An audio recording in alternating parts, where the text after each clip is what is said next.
どっかついてるどっかパラダイス元気玉が弾け飛ぶぜ Go Go Let's Hi everyone, OMAC446 Productions here, and today I'm back with part 4 to my What If Kakarot Was Raised by Demon King Piccolo series. Before we get into part 4, I would like to apologise for not uploading last week.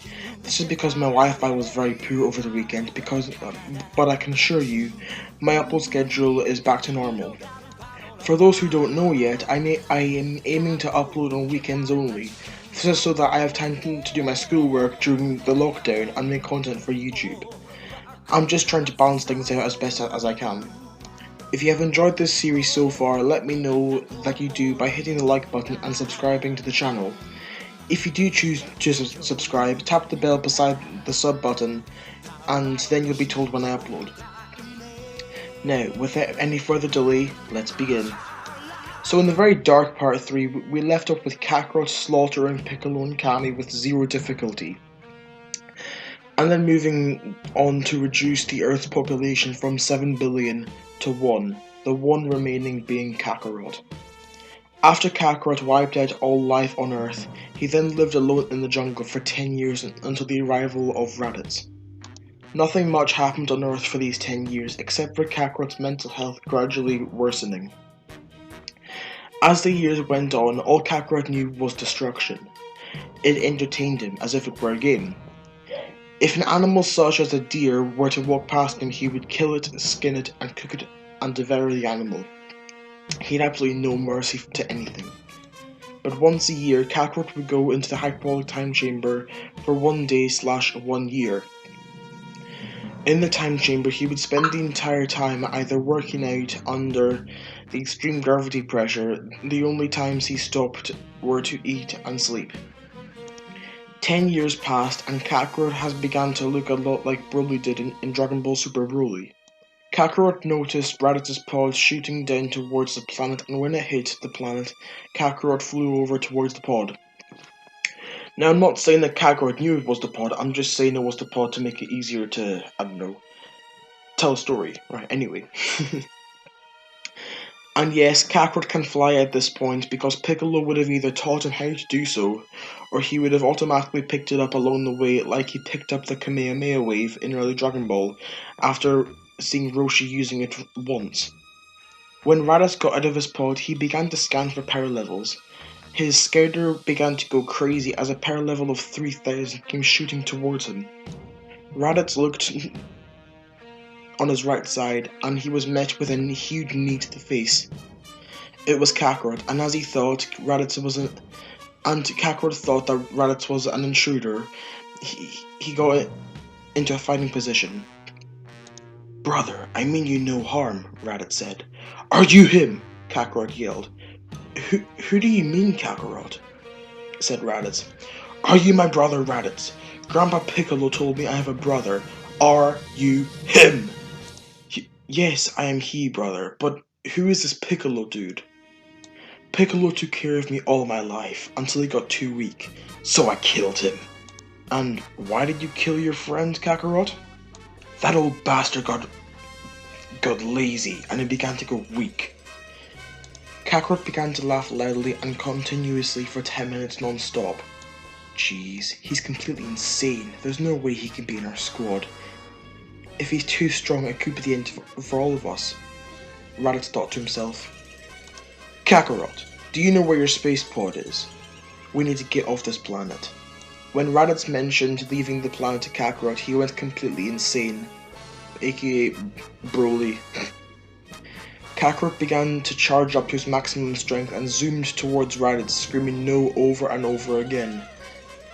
His scouter went crazy, numbers shot up, it read a shocking 25,000. Raditz just barely dodged Kakarot and grabbed him by the tail, knocking him out. Although Kakarot was miles stronger than Raditz, Kakarot forgot his biggest weakness, his tail. Raditz then left Kakarot, went to search for the pod, and when he got to it, went to call Vegeta and Nappa on the scouter. "Vegeta, Nappa, are you guys there?" "This is Nappa. Was your mission successful?" Almost. I need to ask you of a favor. What do you want now, low class? I need a second pod. Kakarot is out of commission and doesn't look to be repairable. Can you send me one of yours for Kakarot? I can send you mine, but first I need to know his power level. If he's weaker than you, leave him. But if it's equal or higher than your own, my pod will be with you in 6 months. His base power is around 970, but the highest I saw it, 25,000. 25,000! You're either bluffing or you're bluffing. That boy was born with a power level of 2. There is no way in hell that a low class can surpass a super elite like Prince Vegeta. I swear I'm not lying, I saw it with my own eyes. Please, trust me, Nappa, and you won't regret it. Ugh, fine, it's Earth, isn't it? Yeah, thank you, signing off. No problem, Raditz. Signal cuts out. The next 6 months would be spent by Raditz educating Kakarot on Saiyan history and Kakarot introducing Raditz to the Hackball Time Chamber. Raditz could not believe the power of the room. He was shocked obviously about the year in there and day out here thingy, but the thing that shocked him the most was that the gravity was so much heavier. It was as if he was back on their home planet Vegeta. The gravity made him remember his parents and it made him a bit emotional, but he had to brush it off. There were bigger things at stake. Frieza. That was it. With the power of Kakarot, Vegeta, Nappa, and himself, they might have a chance of taking down the tyrant once and for all. But they had to train. They had to train a lot. After the year, aka day in the time chamber, Kakarot and Raditz emerged. I'm gonna say that Raditz's new base went from 1.6 thousand to around 20,000. I know it's a huge increase, but if you think about it, Kakarot would be destroying Raditz in their sparring matches, so he would get a huge Zenkai from their sparring matches. But as for Kakarot himself, he wouldn't get that much of an increase, as he would not get nearly as many Zenkais as Raditz, but he would still obviously grow.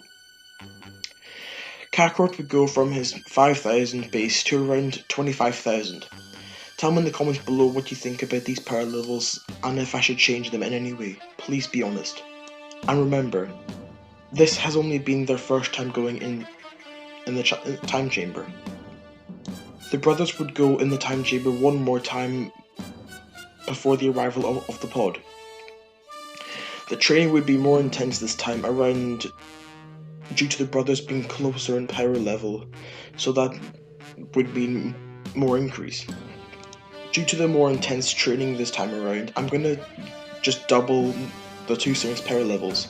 So Kakarot is now 50,000 and Raditz is now 40,000.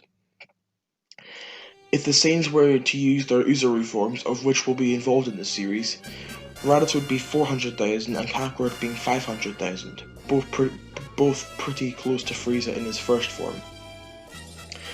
Now I can think of a question you may have. How can they use these forms if neither of the brothers can control the forms? But my answer for that is Raditz would occasionally launch an artificial moon in the time chamber, and the two would remain in the forms for 1 month. They trained in the forms 4 times during the second year in the time chamber. The final day rolls around and the brothers emerge with their power levels of 50,000 and 40,000 as previously said. And when they step outside, they see the pod shooting down towards the planet. They wait on the lookout for the pod to land, and when it does, they fly towards it. Raditz tells Kakarot to go to their base, aka Raditz's personal pod, pack up their stuff, and go to the planet that the pod came from. When he gets there, Kakarot finds Raditz's spare set of armor, including a skater, of which he puts on because he's been wearing the same gi for years.